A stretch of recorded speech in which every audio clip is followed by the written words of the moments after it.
भारतानं चौथ्यांदा हॉकी आशिया कप जिंकला. अंतिम सामन्यात दक्षिण कोरियाचा 4-1 पराभव. विजयासह भारताला 2026च्या विश्वचषकात स्थान. आमदार गोपीचंद पडळकर यांचा इशारा. धनगरांना कुठे काय वापरायचं हे चांगलं कळतं. मनोज जरांगेंनी योग्य तो अर्थ समजून घ्यावा. लालबाग राजाच्या विसर्जनाला उशीर. बाप्पाचे भक्त गणेश मंडळावर नाराज. सोशल मीडियावर उमटली तीव्र नाराजी. चंद्रग्रहणाच्या तोंडावर लालबागच्या राजाचं विसर्जन. भाविकांना लालबाग गणेश मंडळाच्या वागण्याचं कोडं उलगडेना. लालबाग राजाच्या विसर्जनाचा घोळ. गुजरातच्या तराफ्यामुळे विसर्जन खोळंबलं. अखेर 14 तास वाट पाहून विसर्जित झाला लालबागचा राजा. अनेकांनी अनुभवला रक्तचंद्र दर्शनाचा थरारक अनुभव. चंद्रग्रहणाच्या दर्शनासाठी विज्ञानप्रेमी सरसावले.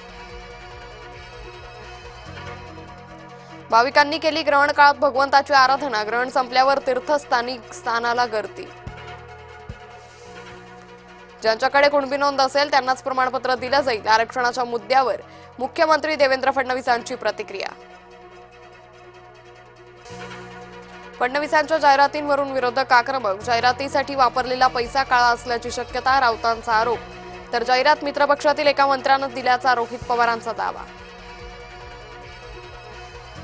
मुख्यमंत्र्यांच्या जाहिरातीवरून विरोधकांना पोटशूळ का? रोहित पवार आणि इतरांच्या पोटात का दुखतं?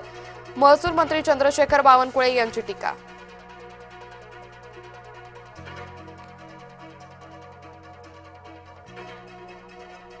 अवैध धंदे करणारे राजकारण्यांना हवे असतात. अजित पवार त्यांचं समर्थन करताना दिसतात. सामाजिक कार्यकर्ता अंजली दमानिया यांची टीका.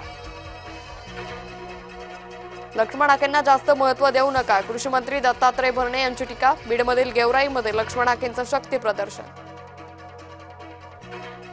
दोन भावांची दशा झाली आहे. त्यांना दिशा मिळावी. दोन्ही भावांच्या पक्षवाढीला हरकत नाही.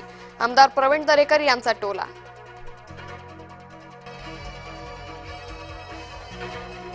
राजगुरुनगर सहकारी बँकेच्या सर्वसाधारण सभेत राडा. बँकेचे सभासद एकमेकांना भिडले.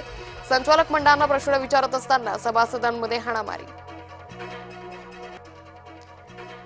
उत्तराखंडच्या नौगावमध्ये ढगफुटीसारखा पाऊस. एक घर ढिगाऱ्याखाली. 6 घरांमध्ये पाणी. उत्तराखंडमध्ये पावसामुळे हाहाकार कायम.